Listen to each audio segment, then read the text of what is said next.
Assalamualaikum warahmatullahi wabarakatuh. Perkenalkan, nama saya Dian Wiranda Tahami dari kelompok D, kompresor. Saya ingin menerangkan pengertian kompresor. Kompresor secara umum adalah alat untuk mengkompresikan, menambah tekanan fluida termampatkan, compressible fluid, atau gas dengan cara memberi kerja pada fluida tersebut. Fluida di sini bisa jadi gas apa saja, mulai dari udara, gas LPG, nitrogen, oksigen, dan lain sebagainya. Fungsi kompresor.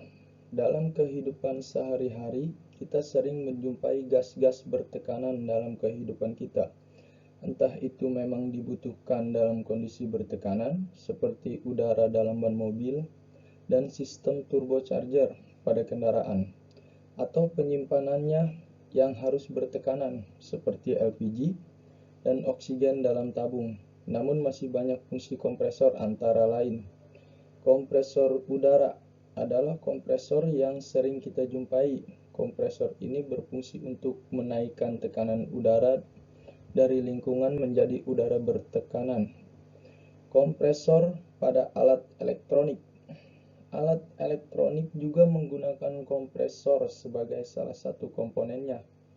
Alat elektronik yang dalam penggunaannya berdasarkan siklus Rankine cycle seperti kulkas, AC, chiller, dan alat-alat lain yang biasanya berhubungan dengan suhu juga menggunakan kompresor.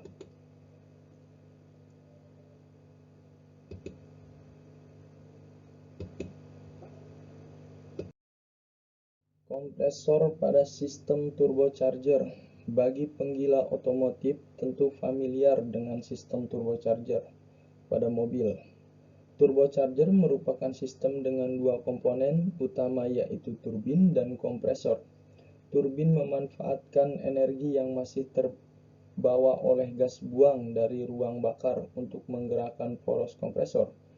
Kompresor di sisi lain meningkatkan tekanan udara masuk ruang bakar sehingga udara di ruang bakar bisa bertekanan lebih tinggi, dan ketika terjadi pembakaran udara akan terekspansi lebih besar yang akhirnya bisa meningkatkan performa dan efisiensi mesin kendaraan dengan sistem turbocharger. Nama saya Muhammad Tegar Prana. Di sini saya dari kelompok D yang akan membahas dengan kompresor. Nah, di sini saya akan menjelaskan kompresor AC. Nah, AC itu terdiri dari beberapa bagian, yaitu kompresor, kondensor, evaporator, filter dryer, dan katup ekspansi. Nah, secara garis besar, pengertian kompresor merupakan komponen dari AC yang berfungsi untuk mengkompresi gas refrigeran. Biasanya di AC itu terdapat 3 jenis kompresor yang digunakan. Pertama, kompresor piston, kompresor rotasi, dan kompresor sentrifugal. Nah, yang kedua, bagian kondensor. Kondensor merupakan sebuah alat penukar kalor atau heat exchange yang digunakan untuk mengkondensasikan atau menghembuskan gas yang bertekanan tinggi berubah menjadi cairan yang bertekanan tinggi. Nah, yang ketiga itu evaporator. Evaporator berfungsi sebagai tempat pengembunan gas atau refrigeran yang nantinya akan berbenturan dengan udara luar. Di sini terjadi perubahan bentuk refrigeran dari cair dengan spontan menjadi gas. Nah, yang ketiga itu filter dryer. Berfungsi untuk menampung refrigeran cair yang sementara yang untuk selanjutnya mengalirkan ke evaporator melalui ekspansi valve atau pipa kapiler. Selain itu, dryer juga berfungsi menyaring uap air dan kotoran pad siklus refrigeran. Nah, sekarang saya akan menjelaskan cara kerja kompresor. Nah, cara kerja kompresor merupakan sebuah power unit dari seluruh sistem AC yang fungsinya mengubah unsur gas refrigeran bertekanan rendah menjadi bertekanan tinggi. Freon atau refrigeran adalah cairan yang menyerap panas dari dalam rumah kemudian membawa ke Warahmatullahi wabarakatuh. Perkenalkan, nama saya Agus Surahman dari kelompok D, ingin menjelaskan tentang cara kerja kompresor AC. Kompresor akan memompakan refrigeran bertekanan tinggi berbentuk gas ke unit luar atau kondensor. Jadi kondensor terjadi pertukaran kalor atau heat exchange yang digunakan untuk mengkondensasi atau mengubah gas yang bertekanan tinggi berubah menjadi cairan. Nantinya setelah menjadi cairan bertekanan tinggi, kompresor memompa cairan bertekanan tinggi ke evaporator. Sebelum masuk ke evaporator, masuk ke dryer atau katup atau ekspansi katup ekspansi. Dari katup ekspansi, cairan berubah menjadi bertekanan rendah ke evaporator dan udara yang dingin dihembuskan ke ruangan. Setelah uap dari refrigeran kembali ke unit luar ruangan, kompresor mengisap refrigeran untuk dipanaskan lagi menjadi uap superfan. Sekian dan terima kasih. Assalamualaikum warahmatullahi wabarakatuh. Dari kelompok D dengan beberapa nama kelompok, diantaranya adalah Sapopul Anam, yang kedua adalah Agus Supratman, yang ketiga Dian Wiratami, yang keempat Lutfi Aditya, yang kelima Muhammad Tegar Kelana, yang keenam Ian Chris Handoko. Saya akan menjelaskan tentang sistem kompresor.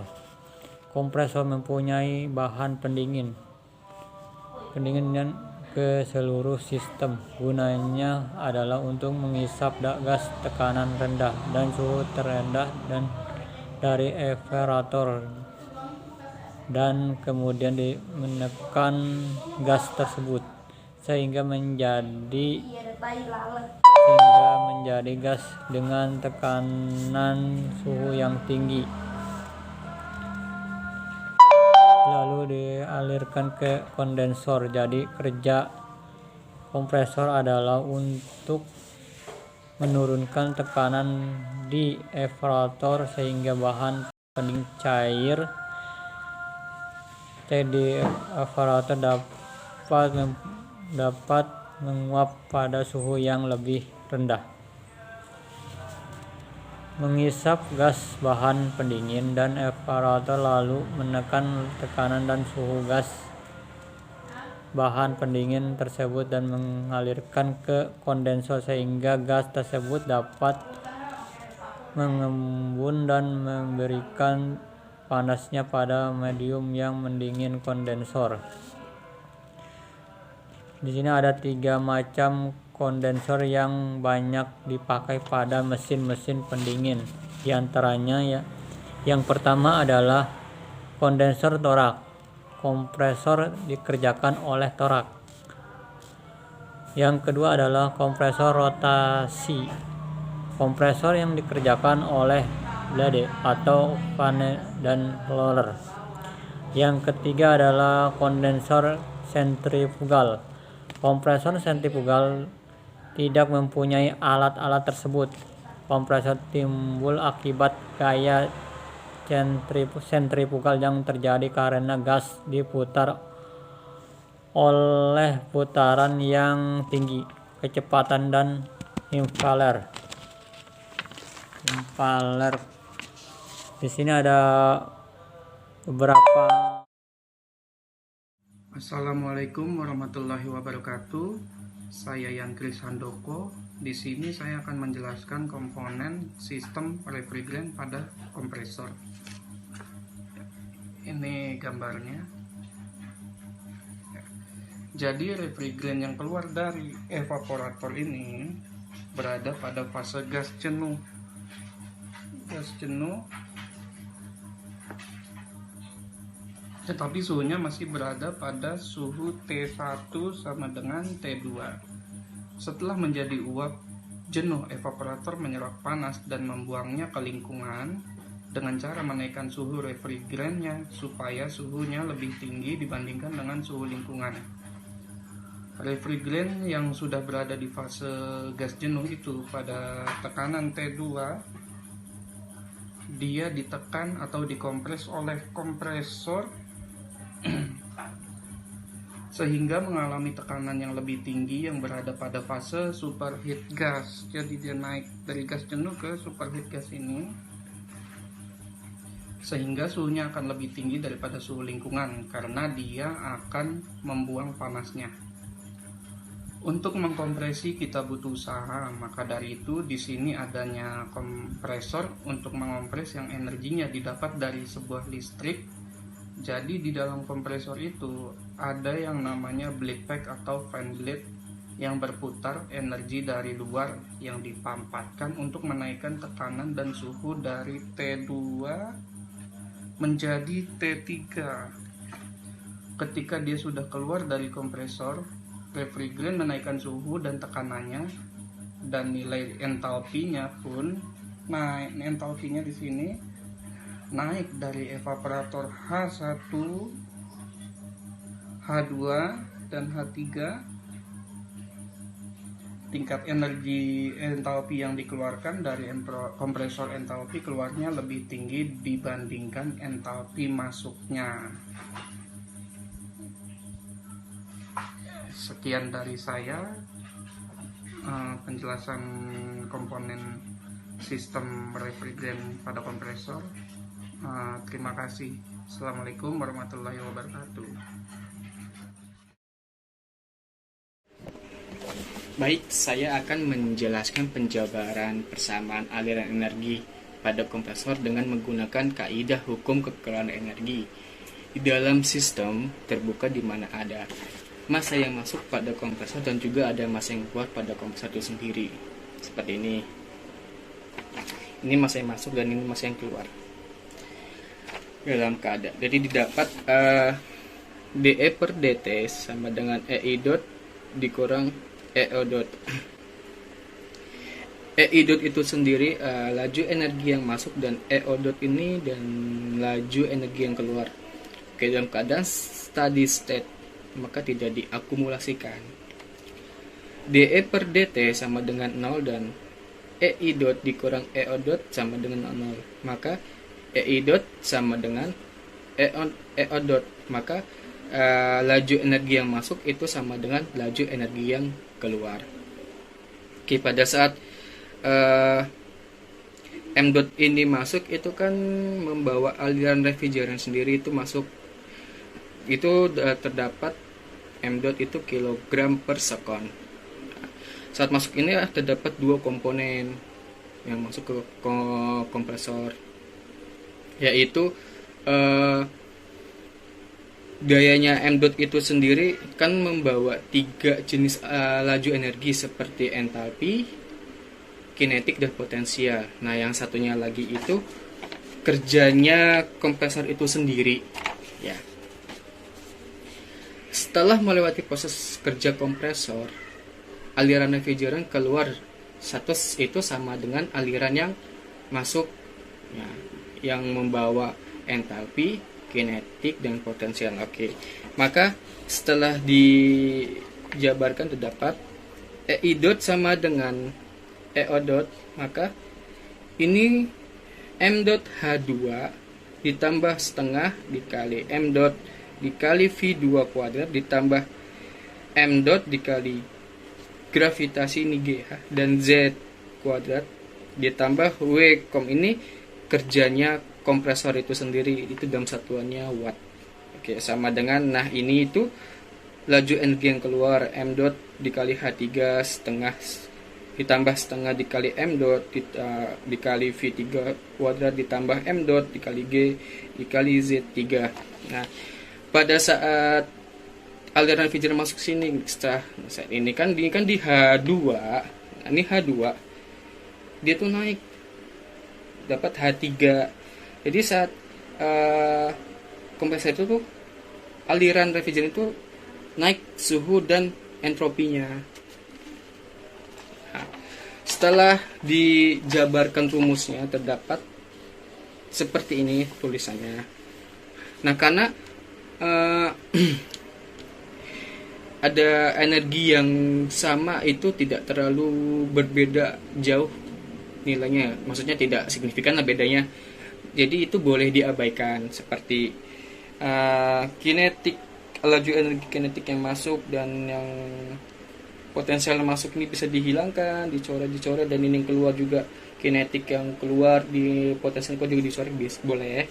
Nah, terdapat ini, jadi setelah dicoret itu dapat M dot dikali H2 ditambah kerja kompresor sama dengan M dot dikali H3.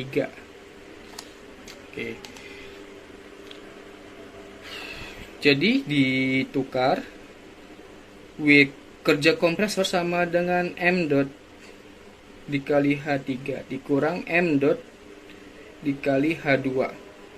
Lalu ditukar dengan kaidah distributif itu sendiri. Nah, jadi daya kompresor mengakibatkan kenaikan entalpi dari refrigeran yang masuk dan keluar. Oke, jadi setelah itu terdapat kerja kompresor itu sendiri sama dengan M dot dikali buka dalam kurung H3 dikurang H2. Jadi seperti itulah hukum kekekalan energi pada kompresor pada kondisi steady state. Oke, terima kasih.